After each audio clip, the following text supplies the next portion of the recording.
Salut les gens, c'est la Haute-Gaule.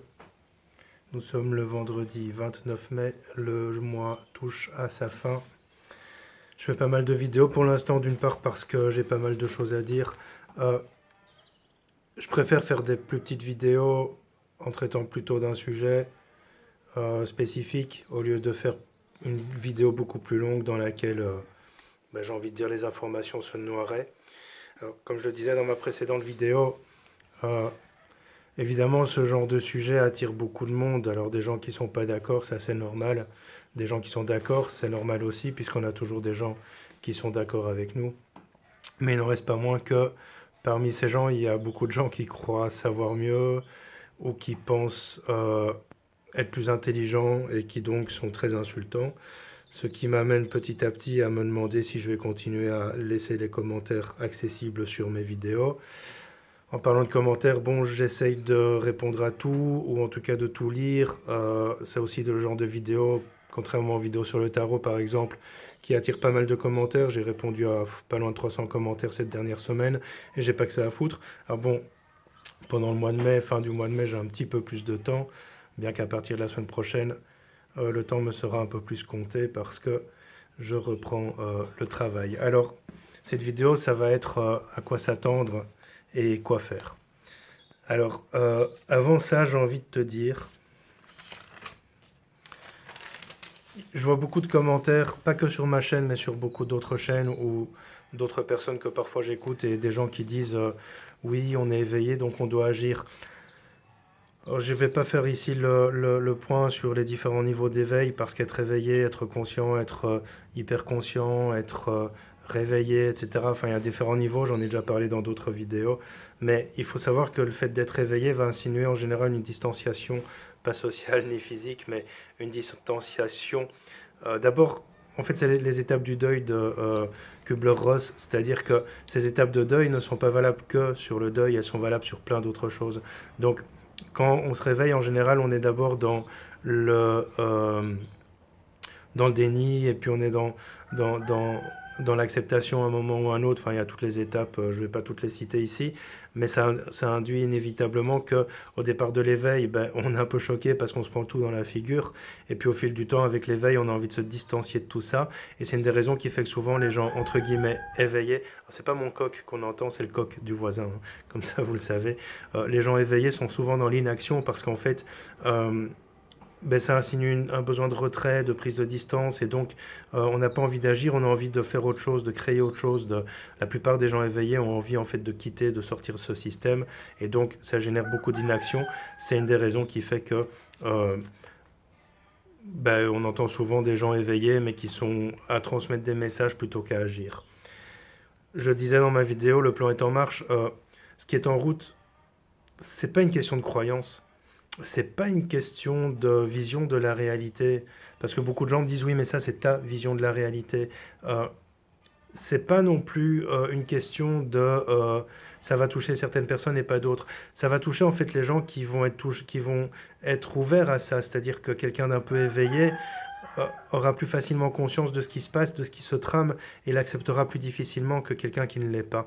Donc inévitablement, oui, ça va toucher certaines personnes plus que d'autres, mais ça touchera globalement tout le monde, parce qu'à un moment ou à un autre, à moins de te marginaliser, entre guillemets, t'as pas le choix, tu vis dans ce système, et à moins de t'en extraire, il faut que tu acceptes ce qui est, ou du moins que tu acceptes une partie de ce qui est, t'es pas obligé de tout accepter non plus. Quand on parle de la vision de la réalité, je me dis, je vais peut-être faire une vidéo là-dessus. Il y a beaucoup de croyances erronées à ce sujet-là, c'est-à-dire que la réalité, elle existe. Alors, que ce soit une réalité matricielle, que ce soit une réalité informatique, que ce soit une réalité galvaudée, peu importe, mais elle existe, la réalité. Il y a des événements qui se produisent. Euh, Face à un événement, il y a plusieurs réactions possibles, et c'est là où en fait la vision de la réalité va changer. C'est-à-dire que quand quelqu'un va lire une information, il y en a qui vont se dire ah ouais, c'est encore des connards qui font des malversations. Il y en a d'autres qui vont se dire ah oui, mais c'était couru d'avance, on savait bien qu'avec ce type ça arriverait. Il y en a encore d'autres qui vont dire oh, c'est toujours pareil, allez, on passe à autre chose. Donc quand tu regardes quelque chose, en fait, tu as plusieurs regards à poser là-dessus. Plusieurs personnes différentes vont poser un regard différent sur la chose, et c'est là où la vision change. Ma vision de la réalité, je l'expliquais dans ma précédente vidéo, elle se situe à trois niveaux. Elle se situe au niveau subtil, elle se situe au niveau euh, euh, au niveau en fait de ce que je perçois, mais aussi de ce que je vois. Percevoir et voir, c'est pas du tout la même chose.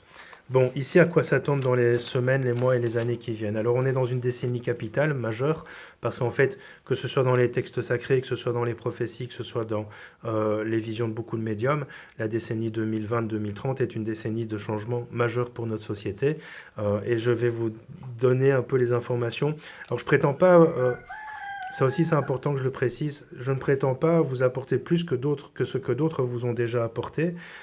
J'essaie de l'exprimer peut-être différemment avec mon langage. Je ne prétends pas avoir une science infuse, ni raison, ni tort. J'essaie juste en fait de combiner, comme je le disais, des informations pour vous l'apporter avec mon langage.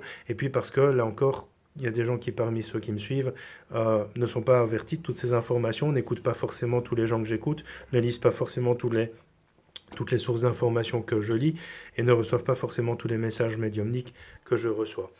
Donc dans les semaines qui viennent et très rapidement, parce qu'on est déjà dedans, on va aller vers un chômage de masse et une crise sociale. Alors la crise sociale, ça va être à plusieurs niveaux, ça va être une crise relative justement aux pertes d'emploi, mais ça va aussi être une crise relative aux gens qui commencent à prendre conscience justement de toute cette malversation. Il va y avoir une révolte envers les institutions. Ça commence déjà doucement au Liban, à Hong Kong aussi.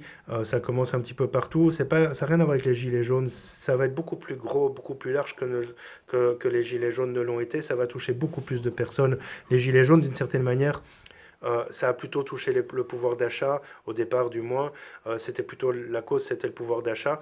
Ici, les révoltes vont plutôt être toutes classes confondues, même si en France, il y a eu les manifestations des avocats, des médecins, des machins, enfin, il y a eu plein de manifestations différentes. Mais ici, je vous parle au niveau mondial. Quand je vous parle aussi, c'est important, ne voyez pas que la France ou que la Belgique, je parle de choses ici au niveau mondial qui toucheront tous les pays tôt ou tard. Alors, aux USA, vous voyez que, notamment à Minneapolis, il y a déjà des révoltes parce que les gens ne supportent plus les, les, les violences policières. Ben, c'est ce genre de révolte qu'il y aura de plus en plus partout. Au Liban, c'est contre les institutions bancaires parce qu'ils n'ont plus accès à leur argent.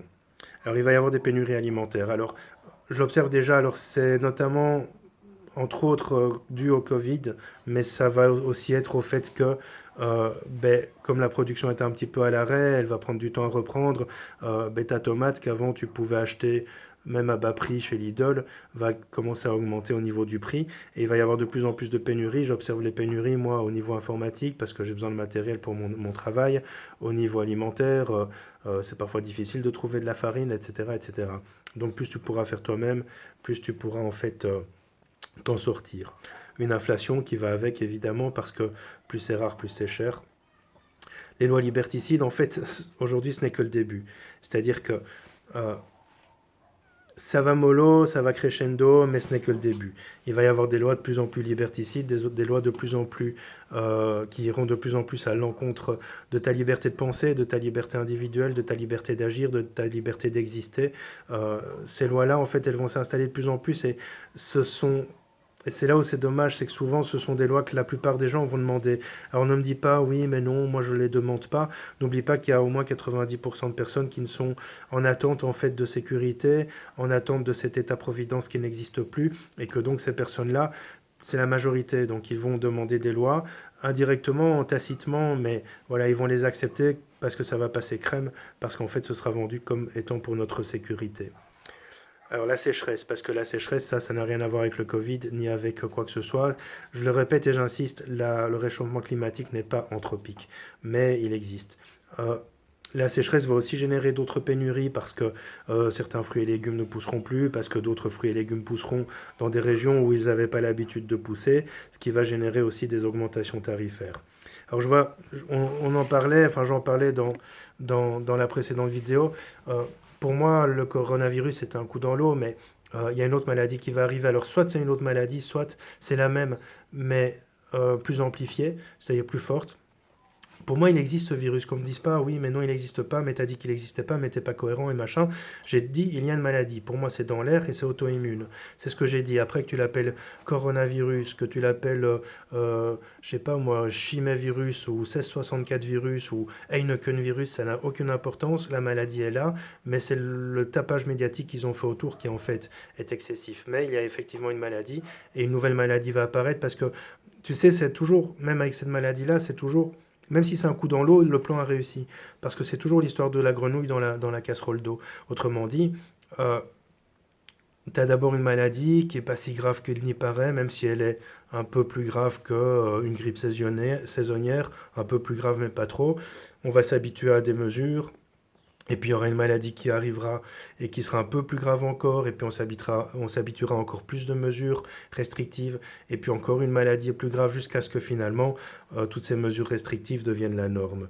Et ça, je le sens proche, hein, je le sens déjà aux alentours de septembre-octobre. Ce n'est pas une vidéo prophétie 2021, ici c'est par rapport à des ressentis complémentaires que j'ai pu avoir depuis le début de la crise. Alors il va y avoir un désordre politique. Alors, je le disais l'autre jour parce que on voit souvent des députés français qui quittent LREM pour créer de nouveaux groupes, de nouveaux partis.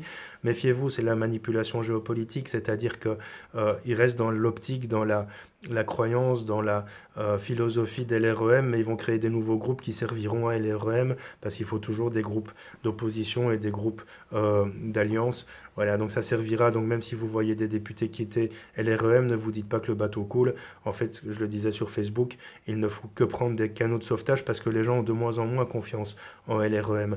Donc, si on crée un groupe parallèle, on va se dire, ah, celui-là, il a l'air pas mal, mais ce sera la même philosophie que celle de LREM. Il va y avoir un gros désordre politique mondial. Ça veut dire quoi? Ça veut dire des difficultés à poser des gouvernements, à poser des coalitions, des difficultés à gérer, à gouverner, de plus en plus de malversations qui vont générer des désordres politiques, de plus en plus de choses qui vont être découvertes, etc., et qui vont amener petit à petit vraiment un désordre politique total et global sur la planète. Ça peut mettre plusieurs années, parce que n'oubliez pas, et je le dis souvent dans mes lives, et je dis ça pour les nouveaux qui arrivent ici maintenant, j'ai fait beaucoup de vidéos, j'ai plus de 300 vidéos sur ma chaîne YouTube, 150 sur les cartes, les tarots, la spiritualité, une centaine sur d'autres sujets, je le dis souvent dans les lives. On est dans la fin, dans l'effondrement du système, mais ça se fait pas en un jour. Il y a des pays où ça s'est fait pendant des années, et puis un jour ils se réveillent et pouf, tout a pété. Mais c'est le résultat de plusieurs années en fait d'effondrement. Donc on est dans cet effondrement, mais ça ne se fait pas en un jour. Je le disais souvent dans mes lives, Rome ne s'est pas faite en un jour, mais elle ne s'est pas défaite en un jour non plus. Je vais pas dire il faut être patient pour que ça s'effondre, mais n'attendez pas à ce que tout pète d'un coup. Ça pète à gauche, ça pète à droite. C'est un petit peu comme une bouillotte, hein. Quand il y a un trou, l'eau commence à transpercer, un deuxième trou elle transperce, et puis à un moment, pouf, elle va éclater, quoi. Alors, je pensais aux restrictions pour qui ne sait pas. Alors j'avais noté ça, mais ça veut dire quoi? C'est-à-dire que ceux qui savent pas exactement ce en quoi ils retournent, ils vont vivre ces restrictions comme étant quelque chose de logique, entre guillemets. Ceux qui sont un peu informés, un peu éveillés, un peu conscients, en fait, ils vont vivre ces restrictions comme étant des lois liberticides, ce qui va générer de plus en plus d'opposition et qui va à terme amener à, entre guillemets, des guerres civiles. Ça veut dire quoi? Ça veut dire qu'en fait, on le voit déjà, quelqu'un m'a dit ce matin qu'en Belgique, il y a déjà des disputes parce que quelqu'un porte un masque et le la poule qui fait du bruit. Parce que quelqu'un porte un masque et quelqu'un d'autre ne porte pas de masque, et du coup l'autre a peur, ou celui qui porte un masque trouve pas normal que l'autre n'en porte pas, et donc ça commence à générer des petits désordres comme ça va être de plus en plus fréquent, des oppositions comme ça entre deux croyances, la croyance de celui qui pense que porter un masque est juste, utile, et la croyance de celui qui pense que le masque ne sert à rien. Et ces oppositions de croyances vont générer tôt ou tard un conflit civil. Je peux pas parler de guerre, parce que je voyais pas dans mes visions une guerre dans le sens strict du terme, mais ça va générer un conflit civil, une opposition, un clivage, et de ce clivage va émaner quelque chose de nouveau, mais ça, on ne sait pas encore quoi. Alors, quoi faire? Je le dis souvent, tout peut partir d'un petit groupe. Je ne vais pas dire que les plus grandes révolutions, qui souvent ont été maçonniques et prévues et préparées, sont parties d'un petit groupe, mais il suffit parfois d'un petit groupe pour changer beaucoup de choses. C'est l'effet boule de neige. Alors ça changera peut-être pas quelque chose au niveau de ton pays, ni au niveau de ton continent, ni au niveau du monde, mais ça peut changer d'abord quelque chose au niveau de ton village, puis au niveau éventuellement de ton département. Petit à petit, ça mettra des années aussi, mais tout peut partir d'un petit groupe. Vous le voyez bien, il y a de plus en plus de gens qui rejoignent des éco-villages, qui rejoignent des philosophies d'autonomie, etc., etc. Et souvent, ça part d'une ou deux personnes qui décident d'acquérir tel terrain, de laisser de la place sur ce terrain pour accueillir d'autres personnes. C'est le cas de Éric Pérou qui l'a fait en Yougoslavie, c'est le cas ou en Roumanie, je sais plus, en Bulgarie, pardon. C'est le cas de Casas Novas qui l'a fait. Enfin, c'est le cas de beaucoup des éco-villages comme ça. Il y en a de plus en plus parce que à la base, ça part d'une personne, quelqu'un adhère à l'idée et puis petit à petit rejoint cette personne ou crée son propre éco-village. Et donc, c'est comme ça que ça commence. Déconsommer. Alors déconsommer, c'est pas facile et je vous l'admets. Surtout pour l'instant, je suis personnellement dans une phase où je fais quelques achats, pas de stock, pas de réserve, mais avant que ça n'augmente. C'est-à-dire, je sais pertinemment que l'inflation est déjà en cours. Donc il y a des choses d'usage quotidien, des conneries, des mouchoirs, des machins. Je me dis, je vais acheter 2 paquets au lieu de un. Comme ça, si ça augmente, ben voilà, au moins j'ai entre guillemets fait une petite économie. Ben ouais, les temps sont durs pour tout le monde. Euh, donc voilà, déconsommer, c'est pas forcément arrêter de consommer. C'est consommer plus juste, consommer peut-être plus local, consommer plus intelligent. Je te donne pas de conseils ici. C'est important que tu sois conscient que ici je te dis, je te fais pas la morale et je te donne pas de conseils. J'essaie juste en fait de te donner des idées. Tu fais ce que tu veux avec ces idées, tu les adaptes à ta sauce si tu veux. Moi, l'idée c'est juste de partager une idée, un ressenti par rapport à ce que je sais, ce que je perçois qui va arriver dans le futur.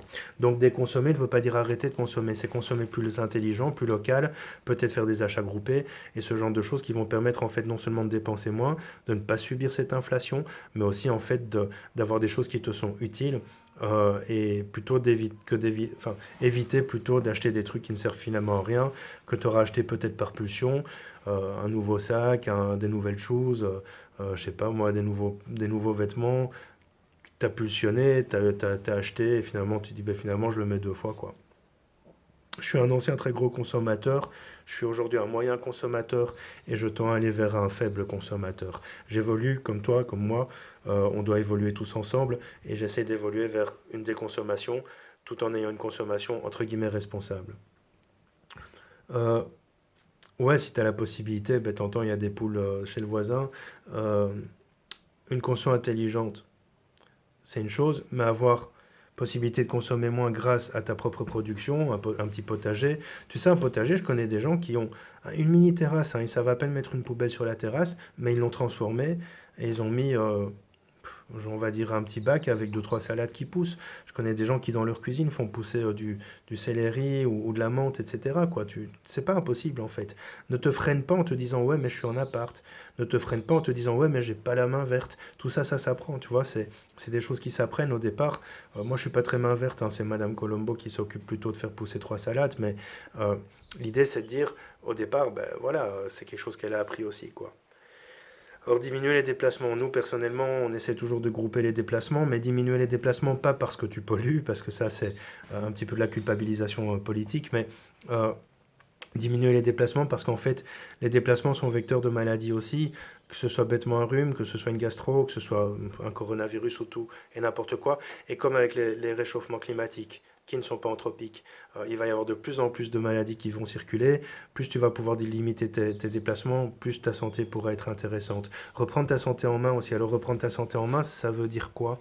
Ça veut dire euh, utiliser des compléments alimentaires qui te permettent de garder à longueur d'année une santé correcte, d'être moins affligé par une maladie qui pourrait passer par là. Moi, mon rhume, il dure 2 jours, il dure pas 3 semaines, tu vois, quand j'ai un rhume. Alors là, c'est les pollens. Les pollens, j'ai pas encore trouvé la solution, même si j'ai des solutions naturelles à m'apporter. Euh, elles ne m'ont pas encore été utiles, mais les pollens sont très agressifs cette année. Donc voilà. Euh, Moins de déplacement va aussi te permettre, toi, de te recentrer un petit peu sur toi et d'arrêter de te disperser mentalement et psychologiquement, et c'est important. C'est-à-dire qu'en fait, plus tu te déplaces, plus tu es occupé, tu es dans la course, tu es tout le temps occupé à courir, et donc inévitablement, à un moment, ton esprit, il est pas serein. Donc moins de déplacement, te recentrer sur toi, va te permettre un petit peu de retrouver la sérénité. C'est assez intéressant. Alors, je le disais, mais ça va peut-être être mal pris. Avoir moins de revenus permet aussi de payer moins d'impôts. C'est-à-dire que euh, même si on est hyper taxé, en France et en Belgique surtout, avoir moins de revenus te permet de payer moins d'impôts et donc au final tu gagnes plus.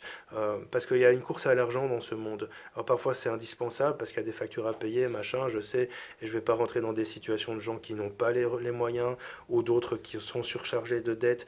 Mais je te parle, voilà, de manière générale et globale, tu feras ta sauce après. Avoir moins de revenus permet de payer moins d'impôts et donc de moins nourrir ce système financièrement parce que finalement ça fait partie des choses desquelles on essaye de se distancier avec le temps, surtout quand on est un petit peu conscient que finalement cet argent il achète à acheter des drones plutôt que des masques, il sert à acheter plusieurs avions de chasse plutôt que de construire des écoles, etc., etc. Enfin, je rentre pas dans le monde des bisounours, mais voilà, c'est l'idée, quoi. Collaborer, alors collaborer va être intéressant, c'est-à-dire euh, trouver des gens avec qui tu peux collaborer. Tiens, moi je t'ai poussé 2 salades, tiens, je vois que tu as des œufs, est-ce qu'on peut échanger des œufs? Alors je te parle de troc, mais c'est aussi de la collaboration en soi, c'est-à-dire, tiens, je vois que toi tu es capable de faire des salades, moi je m'occupe bien des poules, donc si on collaborait, je t'échange tous les jours une salade contre 2 œufs, par exemple. Il n'y a pas que l'histoire du troc, c'est de la collaboration. Euh, Collaborer avec des gens, tiens, toi tu sais coudre, est-ce que tu peux reprendre ma robe? Par contre, moi je sais peindre, je peux faire ta cuisine. Ce genre de truc va être de plus en plus indispensable. Faire peut-être moins appel aux personnes qui coûtent de l'argent, ou peut-être même collaborer avec ces personnes qui coûtent de l'argent au corps de métier, et essayer petit à petit en fait de collaborer avec des gens qui savent, et leur apporter ton savoir et recevoir leur savoir. Alors je te dis ça, mais c'est des choses que Madame Colombo et moi, entre guillemets, on fait de temps en temps, on fait pas encore ça tout le temps, mais c'est assez intéressant de faire des échanges comme ça. Les seuls échanges que je fais pas, c'est sur mes travaux, parce que euh, aujourd'hui, les échanges qu'on m'a proposés, c'est des échanges qui ne m'étaient pas forcément utiles. C'est-à-dire qu'on m'a proposé de m'acheter des choses dont j'avais besoin, mais entre guillemets, j'ai besoin de peu, ou en tout cas quand j'ai besoin je me l'achète. On m'a proposé d'autres travaux, mais moi je suis pas en demande extérieure, donc je n'ai pas besoin qu'on me fasse une voyance, je n'ai plus besoin, j'avais besoin beaucoup jusqu'à mes 32-33 ans. Après ça c'est totalement... Quand j'ai compris qu'en fait tout était en moi et qu'il suffisait de me recentrer pour pouvoir avoir les réponses dont j'ai besoin, je n'ai plus fait appel à d'autres intervenants, ou si je le fais c'est vraiment très très rare. Alors il va falloir accepter la marginalisation si tu refuses d'obtempérer, parce qu'il va y avoir un moment un refus d'obtempérer, c'est-à-dire que tu vas être dans un système où tu vas peut-être être forcé à être vacciné, tu vas peut-être être forcé à vacciner tes gosses pour les mettre à l'école, tu vas peut-être être forcé à ne plus pouvoir acheter autre part que dans un seul centre, parce que les petits commerces auront fait faillite alors, à cause de leur connerie de putain de je laisse les supermarchés ouverts, mais le petit épicier du coin il doit fermer. Enfin bref. Donc inévitablement, si tu refuses d'obtempérer, il va falloir accepter la marginalisation, et ça c'est un travail psychologique à faire. Moi je suis déjà marginal de base, donc j'ai envie de te dire c'est quelque chose que en soi c'est mon état de vivre, c'est mon état d'être, donc voilà, je ne suis pas forcément apeuré de ça, mais c'est quelque chose qu'il va peut-être falloir accepter. Alors donc je disais aller plus vers d'autonomie, d'autogestion. L'autogestion c'est le fait de ne plus dépendre d'un état, d'un service, d'un fournisseur, etc. Ce sera vraiment intéressant de pouvoir aller le plus possible vers ça, afin de pouvoir t'émanciper et de pouvoir en fait ne plus nourrir un état qui ne te convient pas.